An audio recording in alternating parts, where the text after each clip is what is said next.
Child welfare से, जो आपको नियर अराउंड 143 स्कूल्स जो हैं वो ऑलरेडी गाइड कर चुके हैं, और हमारा जो स्कूल की टर्न है वो 144th है। तो आप लगाओ बच्चों की, इन्होंने कितने सारे बच्चों को जो है गाइड किया है, और जो इनके लिए काउंसलिंग है वो बहुत ही आपके काम आएगी, आगे आपके लाइफ में काम आएगी। तो मैं चाहती हूँ कि आप सभी बहुत ही ध्यान से इनकी बातों को सुने और उसको अपनी लाइफ में अमल भी करें। Mister Neeraj Kumar ji. First welcome से करवाओ। फर्स्ट वेलकम से यार बैठे ना बच्चे के लिए।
एक बार सामने देखना सर।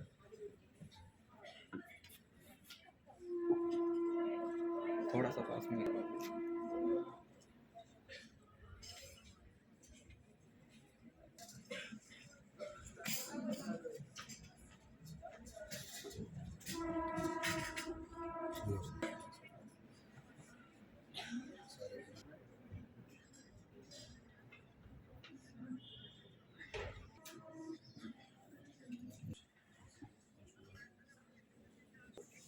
मानसी की बेटू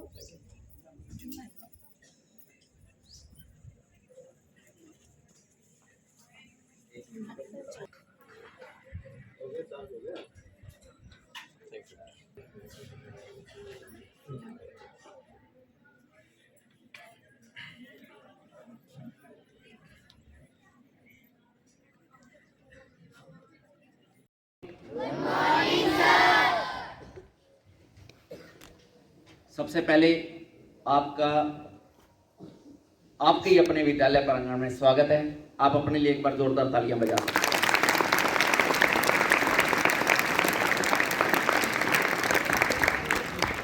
आज जो एक्टिविटी हो रही है, कुछ बच्चे बता सकते हैं कि आज क्या प्रोग्राम हो रहा है?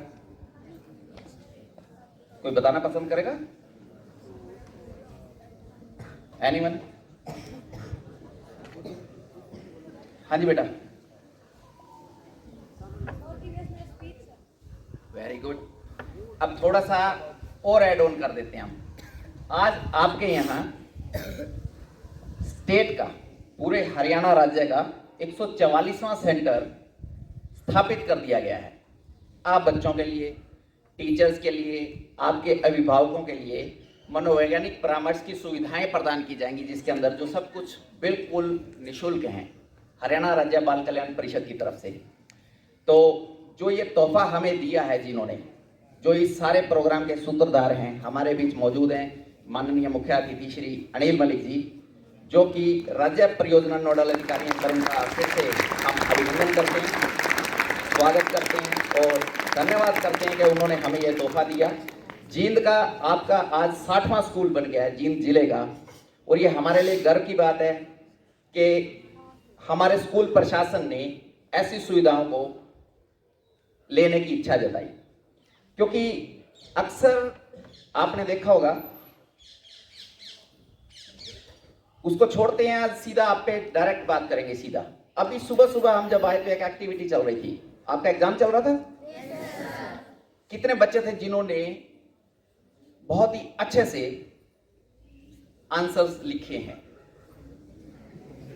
और बाकी जिनके हाथ नीचे रह गए या जो बहुत स्लो से ऐसे उठे, उनका क्या कहना है? ये आगे हमारे 3-4 दोस्त बैठे हैं, बिल्कुल स्टिल, मतलब बहुत दिक्कत हुई है। Please, thank you. क्या कहना है आप लोगों का? एग्जाम दिया, मजा नहीं आया? मजा आया तो हाथ ऐसे उठता फौरन से, जैसे कुछ बच्चों ने उठा लिया था, और कुछ बच्चों ने देखा देखी उठाया। कितने बच्चे ऐसे हैं जिनको पेपर देने में दिक्कत आई दिक्कत? 1-2 क्वेश्चंस ने तंग किया या नहीं किया? अक्सर ऐसा होता है कि आप कितनी तैयारी करके जाएं ऑन टाइम, फिर भी हम बहुत कुछ ऐसा जो भूल जाते हैं, और अक्सर ताजा याद किया हुआ ही जल्दी भूलते हैं। अभी तो देखा था, और फिर ऐसा स्ट्रेस चढ़ता है कि कई बार बच्चे रोने भी लग जाते हैं। रोते हैं नहीं रोते? बैठ के बीच में एक आधे रोने भी लग जाते हैं। ये सब हमारे बीच जो भावनात्मक मैनेजमेंट की दिक्कत आती है ना, जहां बच्चों को इमोशनल इम्बैलेंसिंग बोलते हैं, कि हम अपनी भावनाओं पर जल्दी काबू नहीं कर पाते, वहां आपको बहुत सी ऐसी सुविधाएं हैं जो इस सेंटर के माध्यम से दी जाएंगी।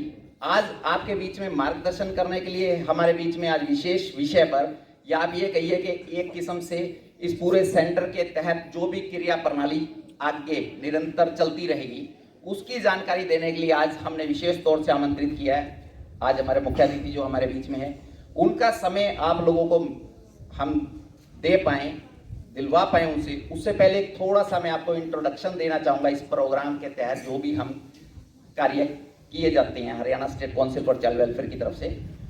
उसमें विशेष तौर से जब सर आपका मार्गदर्शन करेंगे, समय समय पर टीचर्स काउंसलिंग भी होती है, पेरेंट काउंसलिंग भी होती है, टीचर्स पेरेंट्स के सेमिनार भी होंगे, बच्चों के साथ भी होंगे, बच्चों से अलग भी होंगे, टीचर्स ट्रेनिंग भी होती है, जो सब कुछ इंक्लूड रहता है उस प्रोग्राम के अंदर।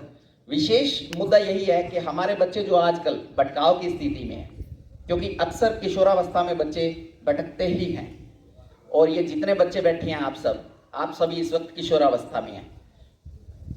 2-4 को छोड़ दें तो सभी ने किशोरावस्था में पदार्पण कर लिया है, और ये किशोरावस्था ऐसी होती है जहां हम अक्सर जिद्दियां बांधने लग जाते हैं, जिद्दी हो जाते हैं, मम्मी पापा टोकने लगते हैं ज़्यादा से ज़्यादा, टीचर्स भी आपको ज़्यादा से ज़्यादा टोकते हैं, ऐसे नहीं करना, ऐसे किया करो। सुनने को मिलता है या नहीं मिलता? मिलता है? कितने बच्चों को ऐसा सुनने को मिलता है? ये जो हाथ नीचे है, इनको क्या लगता है? इन्हें कोई टोकता नहीं? कोई टोकता नहीं? टोकता है तो हाथ क्यों नहीं उठे? उठने चाहिए, हाथ उठाने में कोई शर्म नहीं है। ये ध्यान रखना बेटा, जिन बागों में माली नहीं होते ना, वो बाग जल्दी उजड़ जाते हैं। ये जो टोकने वाले होते हैं ना, ये हमारी केयरिंग करते हैं, ये हमारे फायदे के लिए ही हमें टोकते हैं कि बेटा ऐसे चलो, ताकि आपका आने वाला भविष्य जो है वो सही तरीके से आप बहुत अच्छे और सुंदर तरीके से उसको संवार सकें, इसके लिए ज़्यादातर आपको टोकना पसंद करते हैं पेरेंट्स और टीचर्स।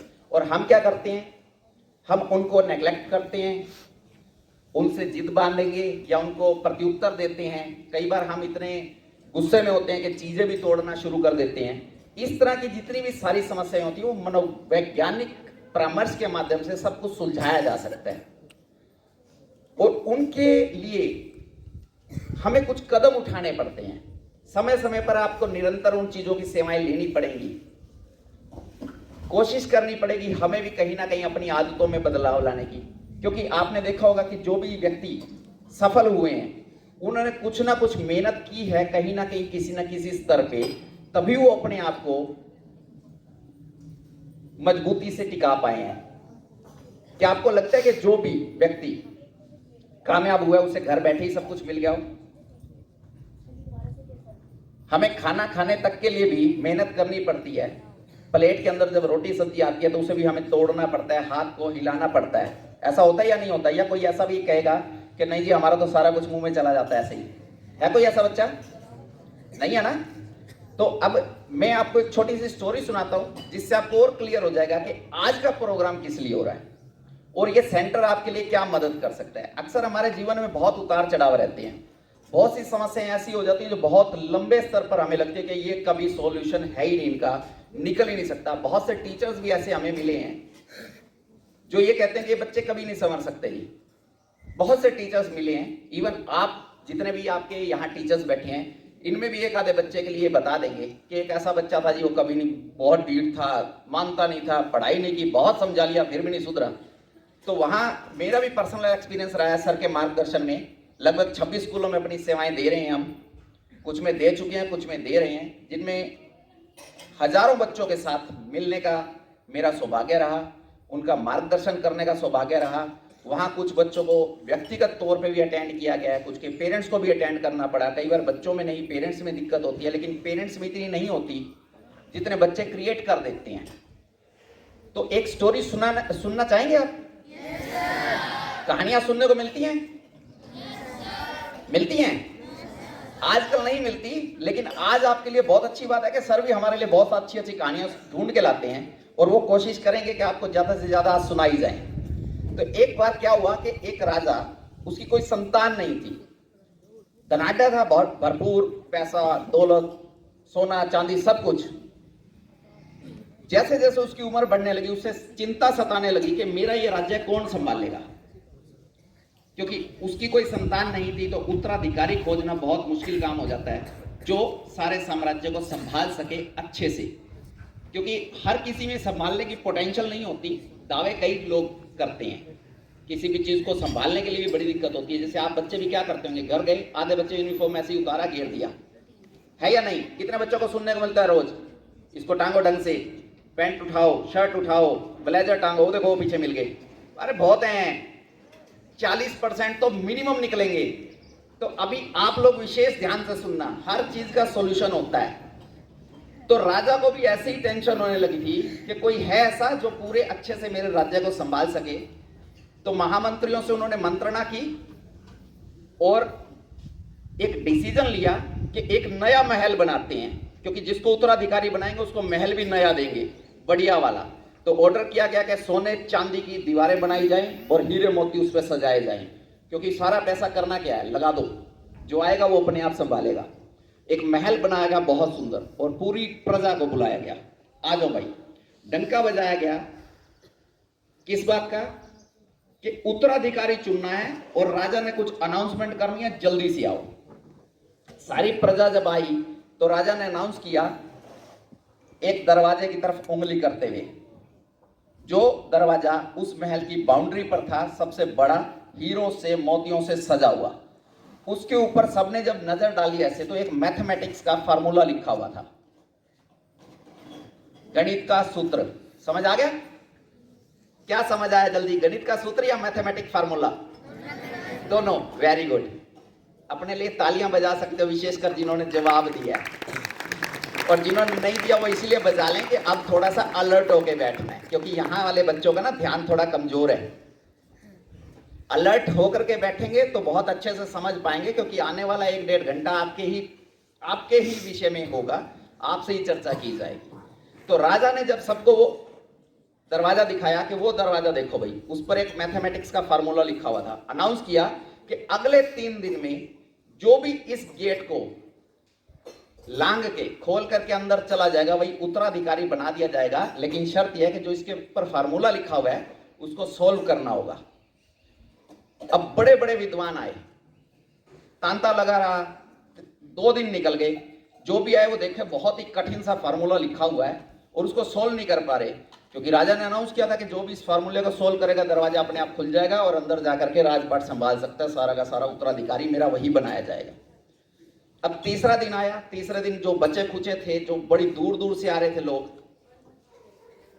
उन्होंने भी अपना हाथ आजमाया, लेकिन कोई भी गणित का महारथी उस फार्मूले को सोल्व नहीं कर पा रहा था।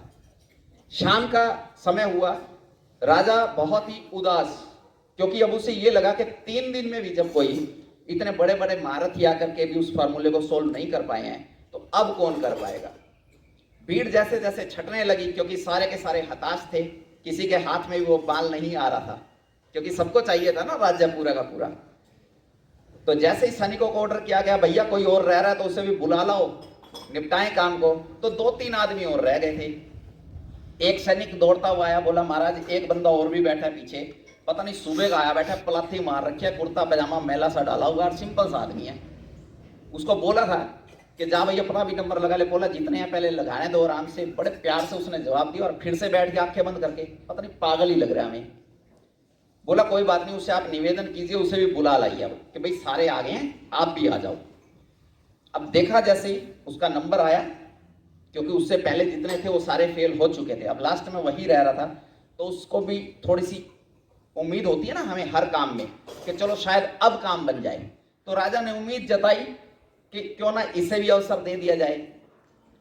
इतने में जितने भी वहां पर गणित के महारथी बैठे थे वो सभी हंस पड़े, बोले इसे क्या ग से गणित का भी नहीं पता होगा, इसे तो ये तो ग से गधा लग रहा है। अक्सर हमें एग्जाम्पल मिलते हैं बढ़िया वाले, मिलते हैं नहीं मिलते, मिलते हैं ना। अब ग से गणित और ग से गधा, लेकिन वो देखा कि वो व्यक्ति अभी भी बहुत शांत स्वभाव में खड़ा है, आराम से निश्चिंत होकर के। और जैसे ही राजा ने उसे आदेश दिया कि भैया अब तुम भी ट्राई कर लो, क्योंकि अब सारे हार चुके हैं, तो उसने क्या किया, वो गया गेट के पास और उस फार्मूले के ऊपर ऐसे पागलपंती में कह सकते हैं हम, जैसे होता है ना बेतरतीब सा हाथ ऐसे घुमाने लगा। तो जब वो ये एक्टिविटी कर रहा था तो जितने विद्वान थे वो उसे देख करके हंस रहे थे, भाई ऐसे हाथ घुमाने से थोड़ी कुछ हो जाएगा, इसका कैलकुलेशन करना पड़ेगा, निकालना पड़ेगा कुछ ना कुछ। तो उसने जैसे उस पर थोड़ा सा हाथ घुमाया और घुमाने के बाद 1 सेकंड रुक के उसने धक्का दे दिया दरवाजे को, और धक्का देते ही दरवाजा खुल गया। अब सभी हैरान, भाई इसने ये सॉल्यूशन कैसे निकाला इस फार्मूले का, भाई ऐसा क्या निकाला इसने जिससे गेट खुल गया। अब सारे के सारे, क्योंकि अब सारी जो अनाउंसमेंट्स हुई थी वो कार्यक्रम तो शुरू होना था, उत्तराधिकारी बनाया गया, सिंहासन पर बिठाया गया। इन बिटवीन राज दरबार में सभी के सभी पहुंच गए हाथ जोड़ के कि महाराज अब हमें भी बता दो कि हम तो इतने उम्रों से ये चीजें सिखा रहे थे, सीख रहे थे, हमें नहीं पता चला भी आपने उस फार्मूले को कैसे सॉल्यूशन निकाला उसका, काइंडली हमें भी उसका आंसर बताएं।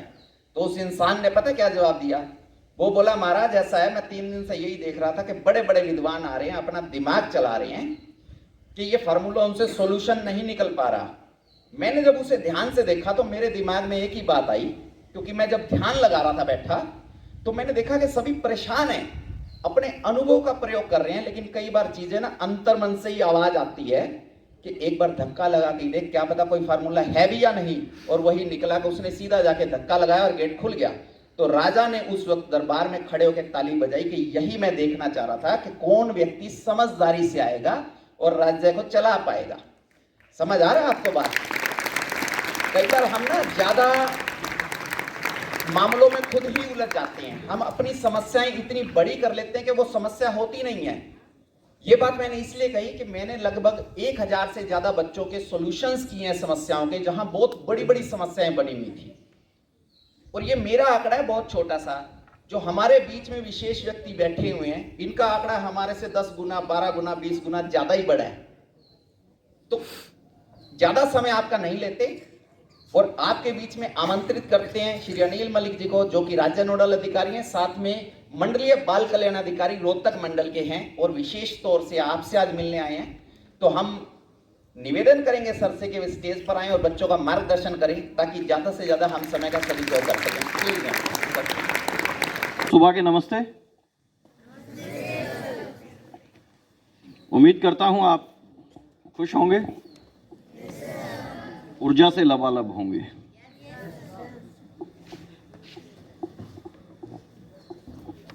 सभी का पेपर था, आप जितने बच्चे बैठे हैं यहाँ। नीरज जी से जब बातचीत हुई तो ये तो कंफर्म हो गया कि लगभग बच्चों का बहुत अच्छा पेपर हुआ है, बहुत अच्छे नंबर आएंगे। ऐसा ही है ना? मैं पुण्य से आपसे एक सवाल फिर दोहराता हूं कि किस मकसद से आप यहां बैठे हैं, कोई बता सकता है?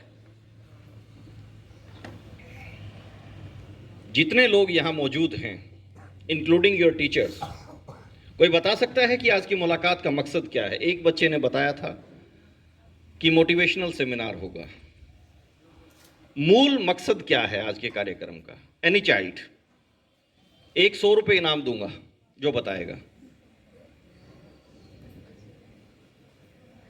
परीक्षा की घड़ी आ चुकी है, अनाउंसमेंट है, किताब भी खुली हुई है, बट कोई 100 रुपये जीतने के लिए हाथ नहीं उठाया किसी ने।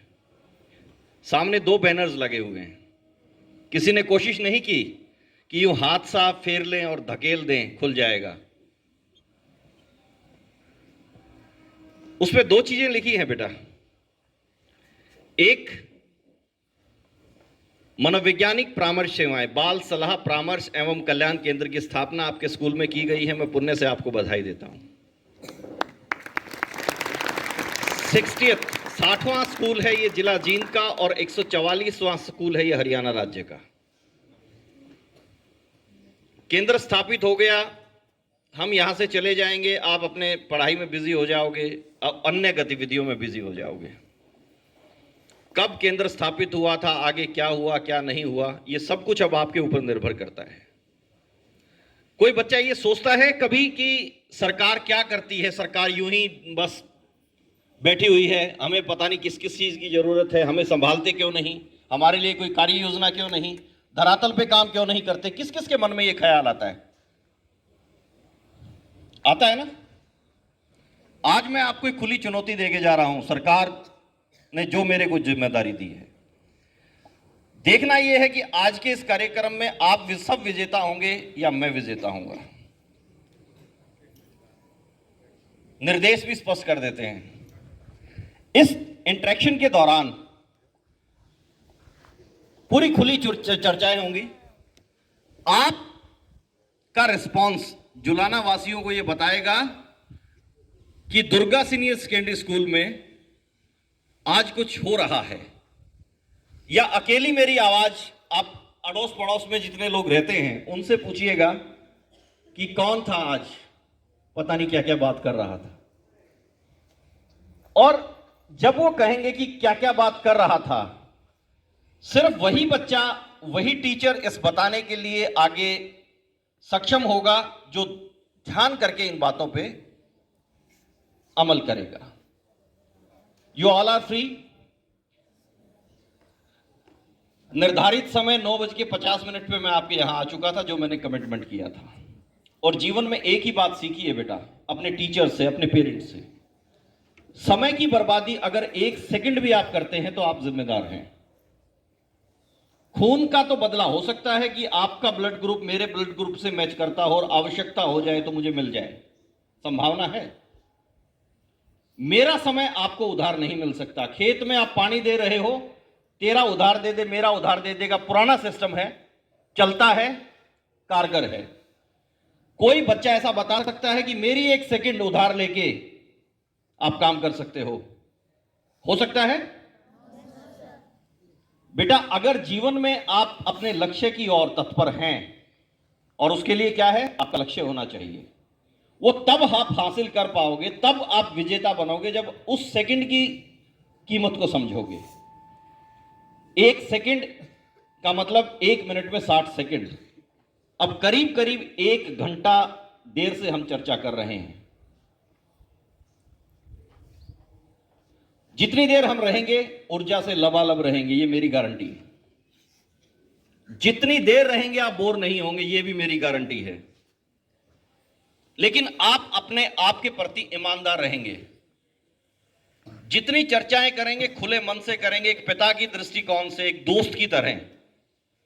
मैं बेटा यहां पे लेक्चर देने नहीं आया हूं, किताब पढ़ने नहीं आया हूं, क्योंकि किताब पढ़ने और पढ़ाने में जितने आप और आपके शिक्षक सक्षम हैं, मैं नहीं हूं। उनकी सब्जेक्ट एक्सपर्टीज है, वो बहुत बेहतर से आपको चीजें समझा सकते हैं। लेकिन व्यवहारिक ज्ञान की जो बातें हैं, being a child welfare officer करीब 21 साल और इसी इंस्टीट्यूट में, यानी कि सरकार की इस उपलब्धता से पहले, जिला अधिकारी की नियुक्ति से पहले एज काउंसलर मैंने काम किया है, क्योंकि मेरा विषय ही ऐसा है। जब तक अनुभव नहीं होगा तो फिर बड़ा पद भी नहीं मिलेगा। और सौभाग्य से आज रोहतक मंडल के 5 जिलों के ऊपर मैं काम कर रहा हूं, जहां कंसर्न हमारे चाइल्ड वेलफेयर ऑफिसर्स काम कर रहे हैं। यह भी मेरा सौभाग्य है कि मनोवैज्ञानिक परामर्श सेवाओं का जो स्टेट का नोडल ऑफिसर की भूमिका मुझे मिली है, इसकी एग्जीक्यूशन की मेरी गारंटी है। पूरे स्टेट में एक चुनौती है कि या तो मुझे थका दो, नहीं तो मैं थकाऊंगा आपको। आज सेंटर एस्टेब्लिशमेंट हुआ है। मैं धन्यवाद करता हूं स्कूल मैनेजमेंट का, प्रिंसिपल साहब राम मनोहर जी का, मिस्टर शर्मा जो मैनेजिंग डायरेक्टर हैं, और बहुत ही स्पेशल थैंक्स करता हूं आपके music teacher mister Mahavir ji का, क्योंकि उन्होंने पूरा अनुभव से, रोहतक में उन्होंने कहीं सेवाएं दे रहे थे किसी स्कूल में, वहां हमारे कार्यक्रम हो रहे, उस अनुभव से जिस दिन इन्होंने मुझसे बात की, उस दिन मैं पासपोर्ट कार्यालय में था फैमिली के साथ। यहां तक तो वो लेके आ सकते हैं बेटा, इसके बाद उनके पास भी कोई समाधान नहीं है। 2 चीजें बहुत सरलता से समझनी होंगी। मनोविज्ञान क्या है, सुना है? पढ़ते हो? एक बच्चा हाँ भर रहा है, लेकिन हाँ खड़े हो बेटा, कोई बात नहीं। इस बच्चे के लिए ताली बजाओ, ये जो भी रिस्पांस देगा बाद में पता आ जाओ, क्योंकि इसको हम बहुत लंबा तक लेके जाएंगे ना तो कहीं उलझ जाएगा। ये कोशिश करूंगा। क्या नाम बेटे आपका? आर्यन। आर्यन। आर्यन, आप क्या जानते हैं मनोविज्ञान के बारे में? सर, जो मन के बारे में बताए और शरीर के बारे में। किससे सीखा ये? सर, टीचर से। कौन से टीचर से? साइंस। सभी टीचर से। God bless you. बहुत अच्छा बच्चा है, सभी टीचर्स के लिए क्लैप करो। कौन सी क्लास है आपकी? 6th क्लास के बच्चे ने रिस्पॉन्स किया है। उसकी क्लास स्टैंडर्ड और जिस तरह से बताया गया उसके हिसाब से मैं इसको 100 नंबर देता हूं। Good, thank you. बैठो। Psychology is a science that deals with organismic behaviour. Very simple definition है। उसमें मन भी आ गया जैसे बच्चे ने कहा, और शरीर भी आ गया। किसी भी जीव के व्यवहार का अध्ययन जिस विषय में, जिस विज्ञान में करते हैं वो मनोविज्ञान है। खतरों से सावधानी है तब जब हम दूसरे के व्यवहार की परख कर सकते हैं। सामने वाला देखता कैसे है, बोलता कैसे है, उसके बिना बोले जो बॉडी लैंग्वेज है, उसका व्यवहार है, वो क्या बोल रहा है, यानी कि पीछे की भावना भी समझने की कला है, और वो किसी इंसान के व्यवहार से आप समझ सकते हैं। And counselling is a continuous process. आज डायरेक्ट काउंसलिंग है, एक सेमिनार के माध्यम से बहुत से विषयों पे चर्चाएं होंगी, लेकिन इस विषय पे चर्चा के बाद एक अवसर आज आप चाहें तो सुनिश्चित कर सकते हैं। मन की कोई जिज्ञासा, कोई सवाल हो आप पूछ लेना, उसका प्रत्युत्तर आपको मिलेगा। लेकिन आज जो काउंसलिंग सेल एस्टेब्लिश हुई है, ये एक शुरुआत है, अंत नहीं है और अंत कभी होगा भी नहीं। स्कूल अथॉरिटी अगर चाहेंगी तो, आप अगर चाहेंगे तो, आपके अभिभावक अगर चाहेंगे तो, ये सेवाएं आपको निःशुल्क निरंतर मिलती रहेंगी। आज पहला कदम है, आपसे चर्चा होगी। अगर कार्यक्रम के उपरांत आप ये समझे कि ये बेहतर से बेहतरीन सेवाएं हैं, इसको निरंतर मिलना चाहिए, तो अगला सेशन आपके पेरेंट्स के साथ होगा। टीचर्स के सेशंस अलग से होंगे, ज्वाइंट सेशंस होंगे, ओपन काउंसलिंग सेशंस होंगे, और इंडिविजुअल काउंसलर के तौर पे एक काउंसलर इस राज्य स्तरीय परियोजना में, सशक्त काउंसलर आज हमारे साथ है मिस्टर नीरज कुमार। इनके मुंह पे मैं ज्यादा सी बात नहीं कहूंगा, संक्षिप्त में इतना ही कहूंगा कि एक वो इंसान जिसका खुद के स्वास्थ्य से बहुत उतार चढ़ाव रहते हैं। अपनी बाइक को उठा के कभी पंचकूला में, कभी सिरसा में, कभी फरीदाबाद में और कभी जींद के जुलाना में 26 स्कूल के बच्चों को करीब करीब 1400 से अधिक व्यक्तिगत परामर्श सेवाएं दे चुके हैं। अगर ये प्रोफेशनली ये काम करते तो शायद 50 लाख रुपए इनके अकाउंट में होता। आप बिलीव कीजिएगा इस चीज को। मेट्रो सिटीज में आपको एक एक सिटिंग के 5 से 25 हजार रुपए तक चलते हैं।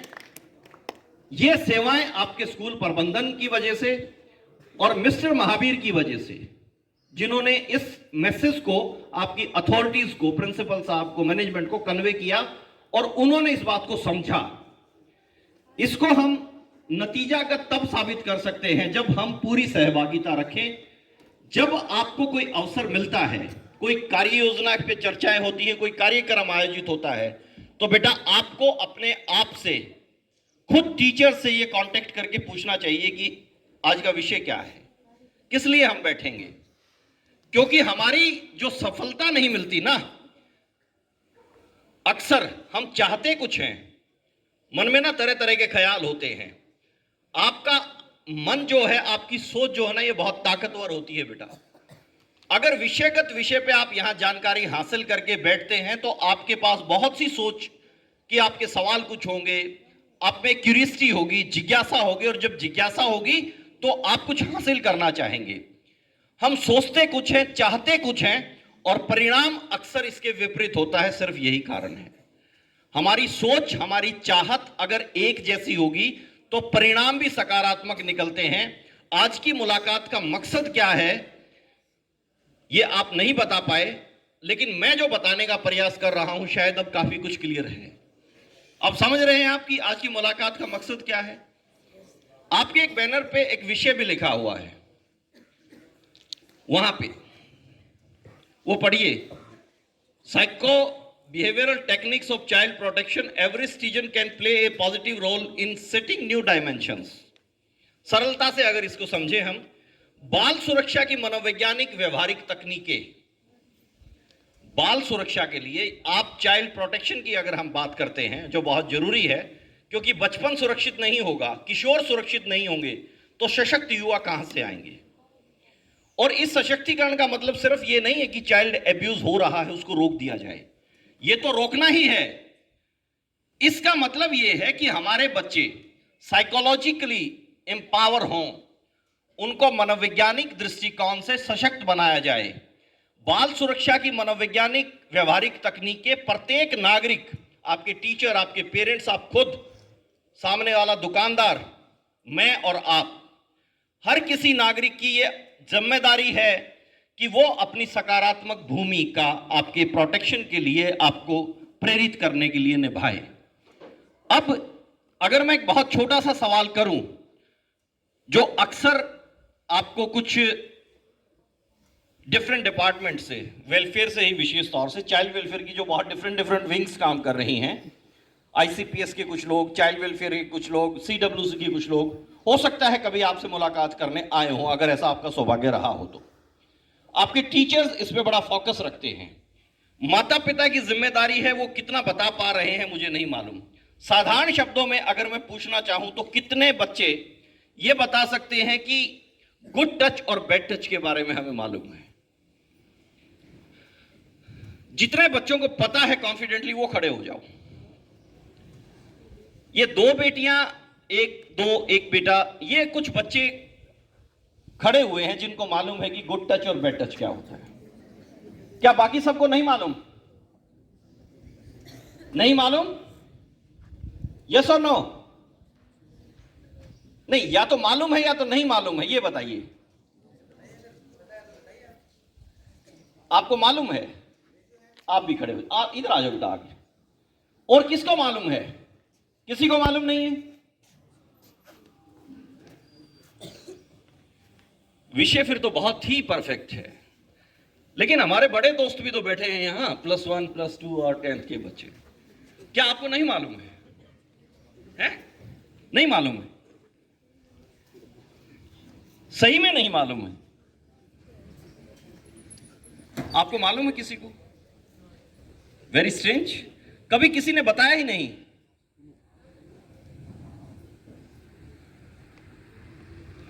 4 बच्चे बहुत साहसी हैं, ये कह रहे हैं कि हमें मालूम है। आपको पता है बेटा, किसने बताया है आपको?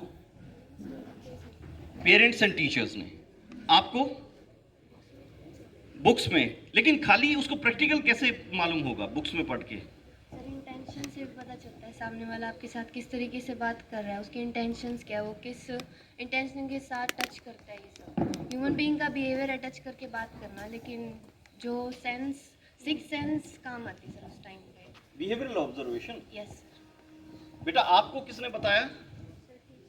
आपको? गुड। ये बहुत सौभाग्य की बात है कि ये 4 बच्चे बहुत कॉन्फिडेंटली ये कह रहे हैं कि हमें मालूम है। अब आपको एक मौका देते हैं, पहले मैं सब बच्चों से अच्छे से दोस्ती कर लूं। कर लूं? आप जितनी हमारी कन्वर्सेशन रहती है, जितना हम एक्ट परफॉर्म करते हैं, उसको ऑब्जर्व करना। जब मैं बताऊंगा कि बैड टच और गुड टच ये होता है, तब फिर अच्छे से ऑब्जर्व करना और आप बताना कि कहीं कुछ गलत है या सब ठीक है। आपका नाम क्या है बेटा? है हितेन? Yes sir. ये कौन सी कक्षा है हितेन? सर 7th थी। 7th A। तो आपको पूरी तरह पता है कि कोई भी व्यक्ति आपके साथ असहज व्यवहार नहीं कर सकता है, बैड टच नहीं कर सकता, आपको मालूम हो जाएगा। कर नहीं सकता ना? पक्का? आपका नाम क्या है? शिवम। ढीले ढीले से क्यों हो शिवम? कॉन्फिडेंस से। शिवम आपकी कौन सी कक्षा है? सर 6th थे। 6th A। आपको पेरेंट्स ने बताया, टीचर्स ने बताया, टीचर। लेकिन हो सकता है कि कोई बैड अब्यूज मतलब करे, आपको बैड टच करे, अब्यूज करे, तो आप नहीं, ऐसा हो पाएगा ना? पक्का पता लग जाएगा? Yes sir, no sir. नहीं बता रहा है बेटा। आपका नाम क्या है? तनीषा। तनीषा। तनीषा अगर आपके साथ कोई बैड टच करता है तो आपको मालूम हो जाएगा? Yes sir. पक्का? Yes sir. गुड बेटा, बहुत अच्छा। और आपका नाम? दीप्ति। आप किस कक्षा में हो? 12th arts. आप बेटे? 12th commerce. 12th commerce. आप भी कॉन्फिडेंट हैं? चलो अब हम बताएंगे बैड टच और गुड टच क्या है। उससे पहले हमने इंट्रोडक्शन की, हमने टच भी किया, दोस्ती की, शेकन किया। किसी भी बच्चे को ये लगता है कि ये बैड टच है? Any child? गुड टच है? सबने अच्छे से देखा ना? आप में से किसी को लगता है कि बैड टच है या गुड? Yes sir. ये क्या कह रहे हैं? ये 2 बेटियां कह रही कि यस सर बैड टच है, और आप क्या कह रहे हैं बेटा? गुड टच है, बैड टच है? Good touch. चलो यहां पूछते हैं पहले कि क्या ऐसा लगा कि बैड टच है ये? सर जब आपने शेक हैंड किया तो आपका मुंह था, It was like- आपने यहां से नोटिस किया कि मैं कुछ इस तरह से कर रहा हूं, लेकिन आपने कहा कि ये तो गुड टच है। Is it good touch? बेटा ये जो टच है, अभी बताता हूं, इस बिटिया ने भी ऐसे ही किया, ऐसे ही महसूस किया। आपको मैंने यहां से टच किया और आपको भी मैंने ऐसे किया। नोटिस किया आपने? हम जब इस तरह से शरीर के किसी ऐसे हिस्से में कुछ हरकत करते हैं तो एक सेंसेशन होती है बेटा, और अंदर से यहां जो पिट्यूटरी ग्लैंड है ना, हमारी कंट्रोल सिस्टम, वो इशारा करती है कि ये सही है या गलत है। बहुत अच्छे बच्चे हैं, आप बैठो बेटा, आपने सही ऑब्जर्व किया। लेकिन बेटा पहली बात तो हम किसी से अजनबी से दोस्ती कर रहे हैं, बात कर रहे हैं, यहां हम पीठ थपथपा रहे हैं, ऑल राइट, लेकिन ये कोई तरीका थोड़ी है, ये कोई तरीका थोड़ी है, नहीं है ना? गुड, आप बैठो, ध्यान रखना इस बात का। बहुत अच्छी बेटियां हैं, बहुत अच्छे बेटे हैं, इनको मालूम है। लेकिन देखो कि माता पिता किस तरीके से समझा पाएंगे आपको। यही एक छोटी छोटी टेक्निक्स होंगी ना। टीचर्स तो इतना भी शायद नहीं कर पाएंगे। करते हैं? नहीं करते।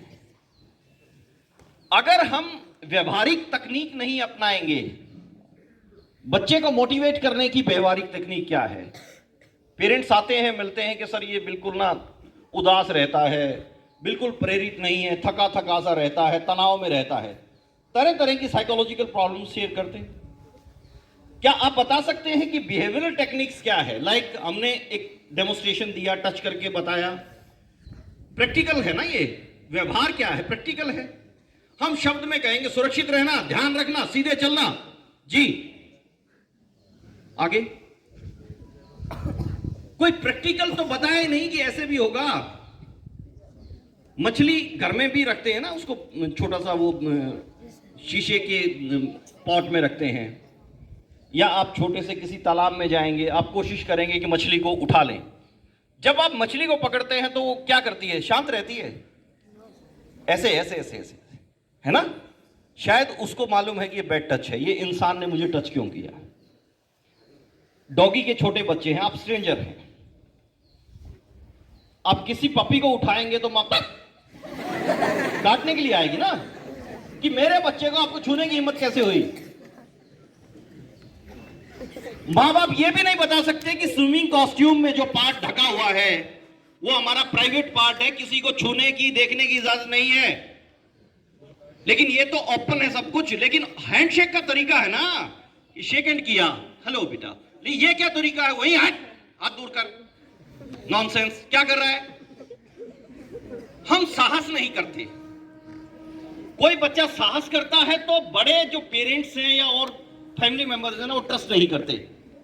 पागल है, अंकल आए थे, उम्र पता है कितनी होगी? 50 साल से ऊपर हो गए, ऐसे करेंगे, नालायक, भाग जा।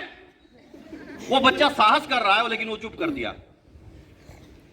डांट देते हैं, इशारा करते हैं, बोलना नहीं है। वो कहेगा कि ये चीज गलत है,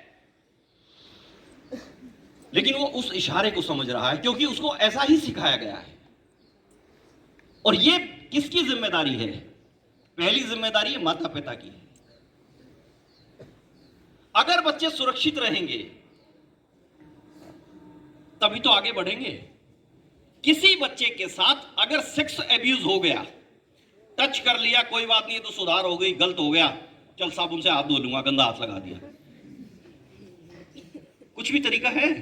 हालांकि साबुन से हाथ धोने से वो गंदगी थोड़ी दूर हो गई, कहां थी गंदगी? किसी के मन में। लेकिन खुद का एक वहम था, वो मिटा लिया हमने। लेकिन ऐसे नहीं मिटता है। लेकिन जिस बच्चे के साथ सेक्स एब्यूज हो गया, उसके साथ सेक्स एब्यूज किया, उसको प्रयास किया और वो नाकामयाब हो गया कि मैं कोशिश तो कर रहा था यौन शोषण करने का, लेकिन ये बच गया। आज उस बच्चे ने जो झेल लिया इस दौरान 10-5 मिनट, 1 घंटा, आधा घंटा, उसका जो मेंटल ट्रॉमा है, उसकी मानसिक स्थिति कैसे है, कौन समझाएगा, कैसे समझेगा? कैन यू बिलीव कि एक 6 साल के बच्चे के साथ सेक्स एब्यूज होता, 6 महीने के बच्चे के साथ। सॉरी टू से 14 साल के एक बच्चे को मेडिकल रिपोर्ट में यह आता है कि शी इज प्रेग्नेंट। हंसने की बात नहीं है, हंसने की बात नहीं है, सुनने की बात है कि कैसे। जब मेडिकल कॉलेज में वो बच्चा जाता है, वो बच्ची जाती है, साथ में मां होती है, मां को भी एहसास नहीं है। डॉक्टर कहता है कि she is pregnant and she is minor. Immediately complaint होगी, तुरंत चाइल्ड वेलफेयर कमेटी के लोग आते हैं, काउंसलिंग होती है, पूछते हैं कि बेटा ये कैसे। वो बच्ची बहुत डर के और बहुत साहस मुश्किल से जुटाती है। आधे घंटे की कन्वर्सेशन के बाद ताऊ,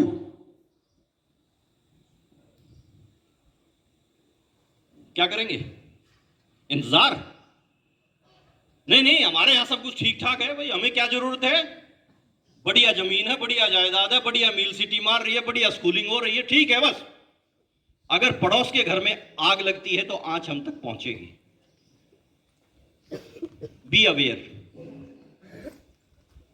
पॉक्सो एक्ट 10 साल हो चुके हैं। 14 नवंबर 2012 में जुवेनाइल जस्टिस बोर्ड में एक प्रोविजन किया था, पॉक्सो एक्ट की धारा, protection of children from sexual offence.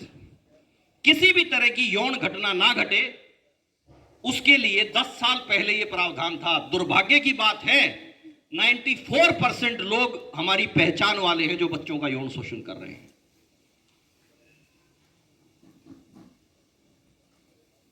Mathematics बहुत अच्छी हो सकती, कॉमर्स बहुत अच्छा हो सकता है, आपकी फिजिकल एक्टिविटीज बहुत अच्छी हो सकती है, म्यूजिक बहुत अच्छा हो सकता है, पॉलिटिकल साइंस बहुत अच्छी हो सकती है, आपकी फोनेटिक्स अच्छी हो सकती है, आपके टीचर पढ़ा रहे हैं, ग्रामर पढ़ा रहे हैं। लेकिन आप कितने अच्छे और कितने सुरक्षित हैं, ये तो सवाल फिर भी रह गया। बेटा, जब तक आपकी एक्टिविटीज में स्कूल प्रयास करते हैं एक्स्ट्रा क्यूरिकुलम्स, उसी का एक हिस्सा आज हैं। जब तक वो उनकी इन्वॉल्वमेंट नहीं होगी, इक्वल पार्टिसिपेशन नहीं होगा, तो सवाल यूं का यूं रहेगा। चोट लगने के बाद तो बैंडेज हो गई, अकॉर्डिंग टू उसको मेडिसिन मिल गई, घाव तो झेलना पड़ा ना। उस घाव का तो मरहम हो जाएगा, वो तो 10-5 दिन का कोर्स हो जाएगा। लेकिन किसी बच्चे को अगर ऐसी चोट लग गई, अंदरूनी चोट लग गई, भावनात्मक चोट लग गई, उसका क्या होगा? समझिएगा, यही सही समय है, क्योंकि समय रहते अगर हम लोग बात नहीं करेंगे, सरकार ने विभिन्न परियोजनाएं तैयार की हैं। अब अगली जिम्मेदारी एग्जीक्यूशन की हमारी है। बाल मनोविज्ञान ये कहता है बेटा कि शिक्षण विधियों में, यानी कि अब सिखाया कैसे जाए, पढ़ाया कैसे जाए, बताया कैसे जाए, जो शैक्षणिक गतिविधि का एक पार्ट ये भी तो है। सबसे सरल क्या है, जो व्यवहारिक है और समझ में आता है, वो विधि क्या है? एक सब हम करके देखें कोई चीज, प्रैक्टिकली असाइनमेंट, ये होता है या नहीं होता है। अभी हमने करके देखा, ऑब्जर्वेशन हुआ। दूसरी टेक्निक क्या है कि खेल विधि द्वारा, प्ले वे टेक्निक्स। हेमलेट एक शेक्सपियर का नॉवल है, उसमें यह कहा गया है कि यह एक साइकोलॉजी की टेक्निक्स भी है। आपने कोई घटना रचित की, आप कॉन्स्पिरेसी कर रखी है कोई, आपको किसी तरह नहीं समझाया जा रहा, आपने समझा कि सब कुछ सही है, और सामने कुछ लोग आए, उन्होंने एक्ट प्ले किया और वही कैरेक्टर अप्लाई किए जो सामने मौजूद हैं, वही डायलॉग्स हुए जो उन्होंने एक्ट किया है, तो अपने आप उनमें बेचैनी मच गई और उनमें से कई लोगों ने अपने आप को सरेंडर भी कर दिया कि यस मैंने ऐसा किया है, हो गया, या कई लोगों ने भागने की कोशिश की। तीसरी विधि क्या है? ऑडियो विजुअल एक सिस्टम होता है। आप सिनेमा में एक फिल्म बना दी, आधे घंटे की, 30 मिनट की, आपको सिनेमा में दिखाई, पूरी फिल्म आप देखते हैं ना। जब वो मैथमेटिक्स का फार्मूले की नीरज जी ने बात की, तो मुझे वो रेंचो, राजू और सब ध्यान आ गए, 3 इडियट वाले। क्योंकि वहां बात क्या की उसने, टीचर्स ने कहा कि नहीं, डेफिनेशन वो बताओ ना जो किताब में लिखी गई है। वो कह रहा है कि सर इसका मतलब सीधा सा ये है, लेकिन टीचर को कैसे समझाया? अटपटांग कुछ भी लिख के। वहां पे किसी ने माइंड अप्लाई नहीं किया कि भाई यहां पे इन नाम भी फिट किए गए हैं। तो हमें उस तकनीक को खुद से भी इजाद करना है कि वो सरल तकनीक क्या है हमारे सीखने की। हम मम्मी पापा के पास क्यों नहीं रहते हैं लेकिन फिर भी नहीं रहते। कोई इस बात से सहमत है जो मैं कह रहा हूं, या सब ये कह रहे हैं कि झूठ है ये बात? तो बेटा हम मम्मी पापा के पास रहते हैं लेकिन फिर भी उनके पास नहीं रहते। इमोशनल बॉन्डिंग बहुत जरूरी है, इंटीमेट रिलेशंस बहुत जरूरी हैं। Mummy you are so beautiful, I love you नहीं कहते, फेसबुक पे लिख देंगे, ग्रेट, क्या बात है, लिख देंगे ना, पापा ओए होए कमाल हो आप तो। देखो ओए रुको, ये पसीने ऐसे नहीं गिरने हैं, ये ऐसे करके ना। कभी किया है? पसीने पोंछे मम्मी पापा के? नहीं किया है। लाओ मैं आपके पांव दबा दूं, लाओ मैं आपके कंधे दबा दूं, लाओ मैं आपका सर दबा दूं, मैं मसाज कर दूं, किया है कभी? कुछ बच्चों ने कहा यस सर। कैसी अनुभूति होती है बेटा? अच्छा लगता है। अगर हम वास्तविक रूप में उनके नजदीक रहेंगे, व्यवहारिक दृष्टिकोण से अपनी फीलिंग्स का एक्सप्रेशंस करेंगे। भावनाओं का खेल है बेटा इस किशोर अवस्था में, सारा और कुछ नहीं है। किशोर अवस्था जो जिस उम्र से आप गुजर रहे हैं, कुछ बच्चों की शुरुआत है, कुछ मध्य में है और कुछ युवा अवस्था की ओर अग्रसर है। इस किशोर अवस्था में अगर शरीर बढ़ रहा है, सबको दिखाई दे रहा, दाढ़ी दूढ़ी भी आ गई भाई, अब तो आवाज भी मोटी मोटी सी हो गई है, लड़कियों कहेंगे पतली हो गई है, सबको नजर आ रहा है। लेकिन असली जो इस शरीर में बदलाव आ रहा है, वो असली जो पीछे छुपा हुआ एक कारण है, वो व्यक्तिगत तौर पे तो हम अनुभव करते हैं, और बेटियों को तो माँ, दादी, चाची, बड़ी बहन, भाभी सब बता भी देती है कि अब हार्मोनल चेंजेस की वजह से आपको ये चीज जरूरी है। बेटों को नहीं बताते। कोई दोस्त हमारा है जो कह रहा है कि भाई पापा ने, दादा ने, चाचा ने हमें बताया कि देखो जी ये चेंजेस आएंगे और परवाह मत करना। हर किशोर की किशोरावस्था जब शुरू होती है, एक दिन वो जरूर आता है जब वो अचानक से खुद हैरान हो जाता है, ओह माय गॉड ये क्या हो गया। उस वक्त और सही वक्त पे बताने वाला व्यक्ति चाहिए, प्रकृति है। अगर ये हार्मोनल चेंजेस के साइंस हम नहीं नोट कर पाएंगे, उस वक्त सावधानी नहीं रखेंगे, और फिर ऊपर से क्या इफेक्ट, इमोशनल, चिंता मत कर मैं बैठा हूं, मुझे पता है ना क्या होता है। अच्छा भैया कैसे, कल बताऊंगा। फिर भी मम्मी पापा से नहीं पूछा ना, वो बताएगा। उस दोस्त का और इस दोस्त के अनुभव में कितना फर्क होगा, साल 2 साल का। हम उम्र तो है, हम कोई 2 साल बड़ा है, कोई 2 साल छोटा है, लेकिन पीयर ग्रुप प्रेशर इस उम्र में सबसे ज्यादा होता है। दोस्त ने कही वो पक्की बात, ये भली बात है कि टीचर्स की बात समझ में आती है। हम पेरेंट्स को भी कहते हैं ना जी मास्टर जी ने कह रखा है, मास्टर जी तो ठीक कह रहे हैं, लेकिन इस तरह के विषयों पर मास्टर जी भी अपने विषय को पढ़ाएंगे, ये विषय पढ़ाएंगे, और वो साहस भी करते हैं, वो बताना भी चाहते हैं। लेकिन कोई पेरेंट्स आ गया, क्या कह रहे थे मास्टर जी, हाँ इरादे ठीक नहीं है आपके, मास्टर जी बेचारे समझा रहे हैं, वो 2 शब्द सुने नहीं, इरादा बना के चला गया। ऐसा भी झेलना पड़ता है टीचर्स को। मैं एक स्कूल में निकल रहा था सेशन के लिए, प्राइमरी ब्रांच, जैसे आपके यहाँ प्राइमरी विंग है ना, उसके आगे से निकलते निकलते कुछ शब्द मेरे कान में गए। वुड यू लाइक कि क्या थे, सब जानना चाहोगे? इंप्रेशन जो होता है ना कि कुछ सुन लिया और क्या इंप्रेशन बन गया। उसी वक्त किसी कोई पेरेंट्स भी कोई आ रहा था। एक टीचर बड़े जोर से बच्चों को एक पाठ पढ़ा रहा था। हो सकता है आपके टीचर भी इस तरह के पाठ पढ़ाते हो। बोलो ASS, बच्चे जोर से बोल रहे हैं ASS, फिर वो बोल रहा है ASS, फिर बच्चे बोल रहे हैं ASS, फिर बोला I, फिर कह रहा NATION, एक एक शब्द बता रहा है, नेशन, SSI नेशन, 10 बार, और इतना अच्छे से पढ़ा रहा है, मुझे लग रहा अच्छे से पढ़ा रहा। पीछे एक अभिभावक कह रहे हैं कि मास्टर जी इतना क्यों चिल्ला रहे हो। वो इसलिए कह रहे थे कि 30 बच्चे बैठे हैं, आखिरी बच्चे तक ये आवाज जानी चाहिए। अब उस क्लास को क्रॉस करते करते कुछ और शब्द बोले, गधा गधा मैं राष्ट्र। वही पेरेंट्स रुक गए, बोले सर, बोले मास्टर जी क्या बना रहे, बच्चों को गधा बना रहे। मैंने कहा जी बात करेंगे। पूरी तरह मेरी भी समझ में नहीं आई। समझने के लिए समझना पड़ेगा ना, समझने के लिए भी तो समझना पड़ेगा, धैर्य से उन बातों को, उन शब्दों को, उसके पीछे की भावना को समझना पड़ेगा। इतनी देर में फिर दोहरा दिया, गधा गधा मैं राष्ट्र, और वो टीचर हो गए, वो पेरेंट्स हो गए नाराज। बोले जी प्रिंसिपल साहब के पास चलते हैं, बात करते हैं। बोले ये तो हमने किस स्कूल में डाल दिए ये। मैंने उनको कहा कि आप थोड़ी सी पहचान हुई, मगर रुकते हैं अभी 2 घंटे ना, मैं भी यहीं रुकूंगा। बोले ना जी ना, मेरे को तो अपना काम है बहुत जरूरी। मैंने कहा आज छोड़ दो। किसी तरह वो व्यक्ति इस बात पे सहमत हो गया। मैंने कहा कि 2 घंटे हम कुछ बातचीत करेंगे, उसके बाद पूछेंगे, क्लास लेंगे मगर इनकी। अब क्लास लेंगे की बात पे उनको तैयार हो गया कि मेरा एक स्पोर्टर और मिल गया। गधे को क्या बोलते हैं बेटा? एसपी बोलते हैं। एसपी बोलते हैं। जब वो सेशन ओवर हो गया तो मैंने कहा प्रिंसिपल साहब आपके उस क्लास के टीचर से मैं बात करना चाहता हूं। वो टीचर बुलाए, बोले सर कोई बात विशेष? मगर नहीं, आई जस्ट अप्रिशिएट हिम।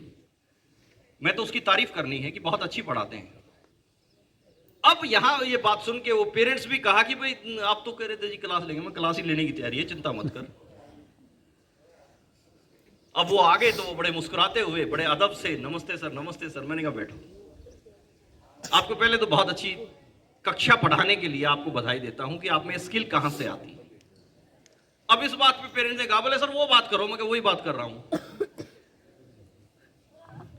रुका नहीं गया, उस पेरेंट्स ने कहा बोला जी बच्चों को गधा बनना सिखा रहे हैं। मैं भी कह रहा हूं ना, आई गधा गधा मैं राष्ट्र। मैंने कहा सर अब आप बताइए जरा। मैं कहा इससे पहले कि हम बड़ी क्लास लें, आप क्लास ले लो हमारी। टीचर ने कहा कि सर 4 दिन से एक स्पेलिंग याद करवाना चाह रहा हूं। Gandhi ji was assassinated by Nathuram Godse. ऐसा ही हुआ था ना, गोली मार दी थी ना। एसेसिनेशन की स्पेलिंग इतनी बड़ी थी, 4 दिन से मैं सोच रहा हूं कि सरलता से कैसे समझाया जाए। आज वो 4th डे था, मेरे जहन में आया कि इसको टुकड़ों में बांट के मैं समझा सकता हूं। और बच्चे, आज मेरी क्लास के 30 के 30 बच्चे आपको एसेसिनेशन की स्पेलिंग बताते हैं। क्या स्पेलिंग एसेसिनेशन की कोई बताएगा? बताओगे? नहीं पता ना, क्योंकि ध्यान आपका नहीं था जब मैं बात कर रहा था। ASSASSIN